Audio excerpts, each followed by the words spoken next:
আমি দর্শকদের আরেকবার জানাবো, নিঃসন্দেহে এই মুহূর্তে দাঁড়িয়ে সবথেকে বড় খবর যেটা, সুপ্রিম কোর্টে ডিএ মামলা নিয়ে বড় নির্দেশ দেওয়া হয়েছে, যেখানে মহামান্য বিচারপতিরা এই নির্দেশ দিয়েছেন যে এখনই ডিএ এর 25% দিয়ে দিতে হবে এবং সেটা 31শে মার্চের মধ্যে দিয়ে দিতে হবে এবং এই নিয়ে 15ই মের মধ্যে কমপ্লায়েন্স রিপোর্ট দিতে নির্দেশ দেওয়া হয়েছে রাজ্যকে। বাকি যে 75% রয়েছে ডিএর বকেয়া ডিএর, সেই 75% নিয়ে সিদ্ধান্ত নিতে একটি 4 সদস্যের কমিটি গঠন করতে নির্দেশ দেওয়া হয়েছে। মহামান্য বিচারপতি সঞ্জয় কারোল এবং বিচারপতি প্রশান্ত কুমার মিশ্রর বেঞ্চ এই নির্দেশ দিয়েছেন।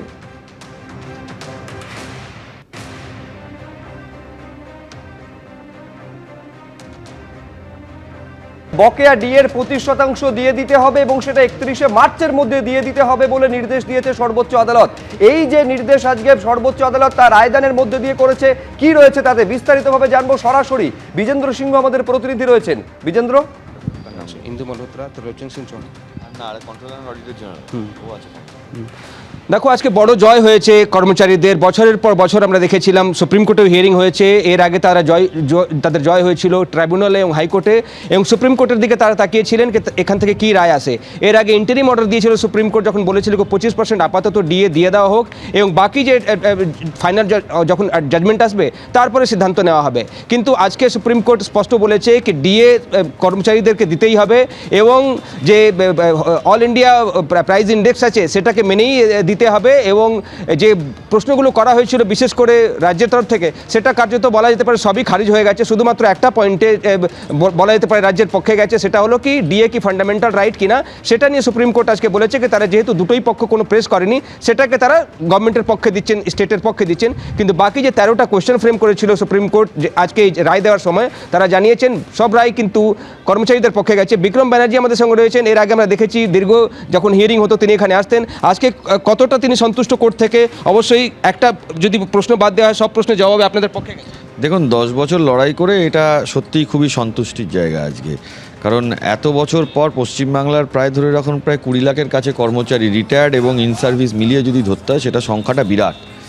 এত সংখ্যায় কর্মচারী পুরোপুরি বঞ্চিত, এটা দীর্ঘদিন বছরের পর বছর চলতে পারে না। আজকে সুপ্রিম কোর্টের রায়ে আমরা খুশি। এআইসিপিআই মেনেই দিতে হবে, এটা সুপ্রিম কোর্ট স্পষ্টতই বলে দিয়েছে। রোপার রুলসে যেহেতু এআইসিপিআই এর সেই ইন্ডেক্স অ্যাভারেজটা দেওয়া আছে।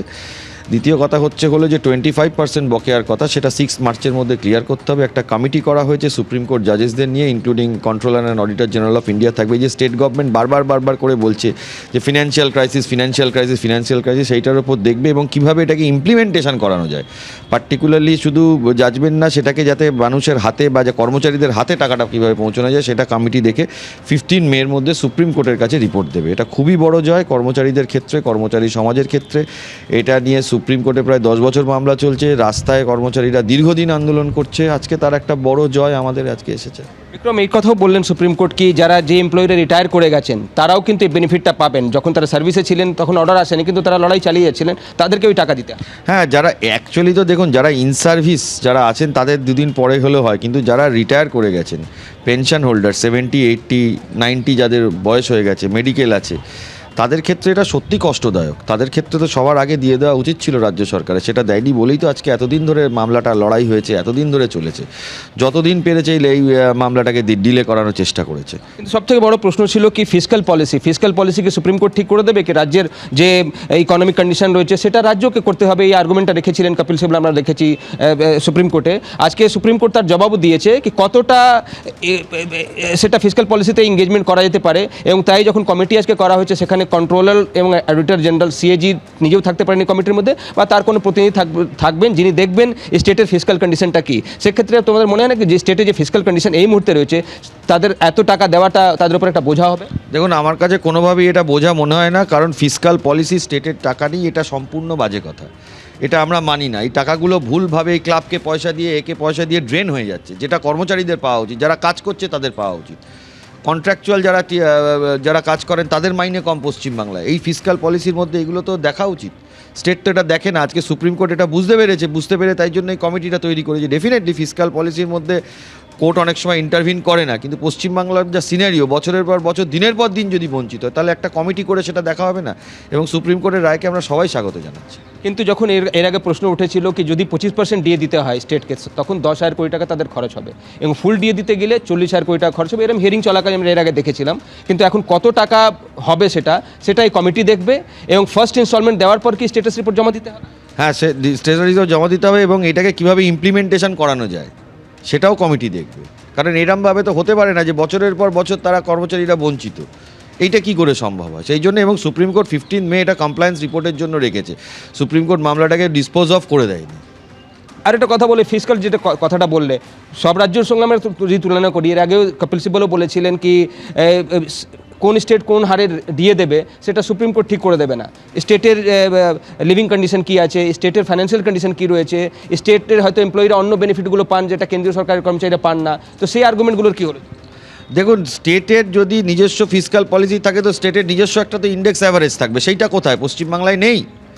আর সেই ইন্ডেক্স অ্যাভারেজ আসতে গেলে যখন রাজ্য সরকার যখন কেন্দ্র সরকারের কাছে গিয়ে টাকা চাইতে যাচ্ছে, হ্যাঁ, রাজ্য সরকার যখন টাকা যায় তখন স্টেটের ইন্ডেক্স অ্যাভারেজে দেবে, তখন আর কেন্দ্রের ইন্ডেক্স অ্যাভারেজে পাবে না। সেই জন্য স্টেটের পক্ষে ইন্ডেক্স অ্যাভারেজ বানানোও সম্ভব নয়, সেই সেন্ট্রালের ইন্ডেক্স অ্যাভারেজই রয়ে যাবে। আর সেন্ট্রালের ইন্ডেক্স অ্যাভারেজ যদি রয় সেটা মানবে না। বিভিন্ন জায়গায় মানুষের কত সমস্যা হচ্ছে, জিনিসপত্রের দাম বাড়ছে, প্রত্যেকটা জিনিস হচ্ছে, সেটা তো মানবে না, তাহলে কি করে চলবে? কিন্তু অল ইন্ডিয়া লেভেলের একটা অ্যাভারেজ থাকবে। স্টেট তাহলে একটা রেট তো ঠিক করতে হবে যে এই রেটে দেবো, যে স্টেটের এইটা নিজস্ব রেট, সেটা স্টেট ঠিক করবে, সেটা তো ওয়েস্ট বেঙ্গলে নেই।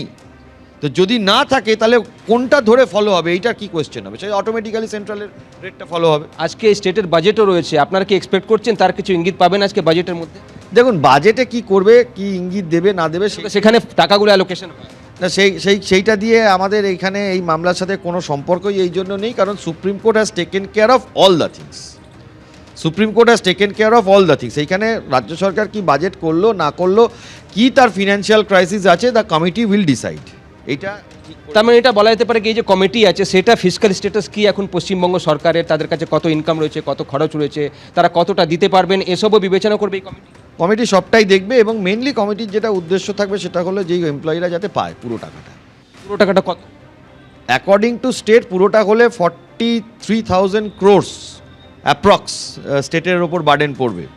এখন সেটা কিভাবে ইমপ্লিমেন্টেশন হবে, একবারে তো 43,000 crores একবারে হয় না, তো 25%-এর রায়টা কার্যকর হবে, বাকিটা দেখবে কিভাবে পার্ট বাই পার্ট করা যায়, সেটাই কমিটি, সবটাই কমিটির ওপরে। তো দেখো বিক্রম জানাচ্ছেন কি কমিটিকে গুরুত্ব দেওয়া হয়েছে এবং এই কমিটির মধ্যে কারা কারা রয়েছেন যদি আমরা দেখি, ইন্দু মালহোত্রা প্রাক্তন সুপ্রিম কোর্টের জাজ, তিনি প্রধান রয়েছেন। দুজন হাইকোর্টের জাস্টিসকে রাখা হয়েছে এই কমিটির মধ্যে, ত্রিলোচন সিং চৌহান এবং গৌতম বিধুরি, এবং তার সঙ্গে সঙ্গে কন্ট্রোলার এবং অডিটর জেনারেলকে রাখা হয়েছে এই কমিটিতে। তিনি থাকতে পারেন বা তার কোনো একজন নমিনি এখানে থাকতে পারেন এবং এই কমিটি পুরো ফিসকাল পলিসিগুলো দেখবে, পশ্চিমবঙ্গের ফিসকাল পলিসি বা এখন আর্থিক পরিস্থিতি কী রয়েছে পশ্চিমবঙ্গের, রাজ্য সরকারের আয় কত হচ্ছে, খরচ কত হচ্ছে, তাদের কাছে কত টাকা রয়েছে এই মুহূর্তে, কীভাবে সেই টাকাগুলো আসছে, এসব কিন্তু এই কমিটি দেখবে এবং এই কমিটি ডিসাইড করবে কি কখন এবং কত টাকা দিতে হবে। তবে ফার্স্ট ইনস্টলমেন্ট দেওয়ার পর কমপ্লায়েন্স রিপোর্ট সুপ্রিম কোর্টের কাছে জমা দিতে হবে এবং নেক্সট হিয়ারিং 15 মের জন্য ঠিক করেছে সুপ্রিম কোর্ট। বেশ, বিজেন্দ্র তুমি আমাদের সঙ্গে থাকো। এবিপি আনন্দ, এগিয়ে থাকে, এগিয়ে রাখে।